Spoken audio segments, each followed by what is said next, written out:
দেশের এক নম্বর news network. আর আপনারা দেখছেন TV9 বাংলা, প্রথম থেকেই প্রথমে।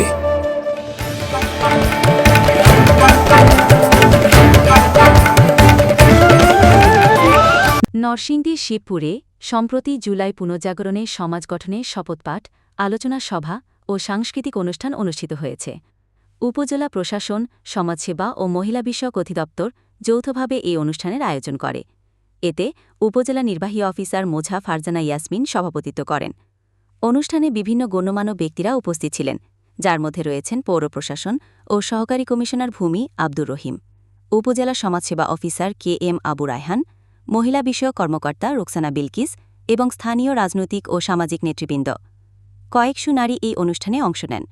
অনুষ্ঠানে বৈষম্য বিরোধী ছাত্র আন্দোলন, জুলাইয়ে আহত যোদ্ধা, বীর মুক্তিযোদ্ধা, সাংবাদিক এবং বিভিন্ন রাজনৈতিক ও সামাজিক নেতৃবৃন্দ উপস্থিত ছিলেন।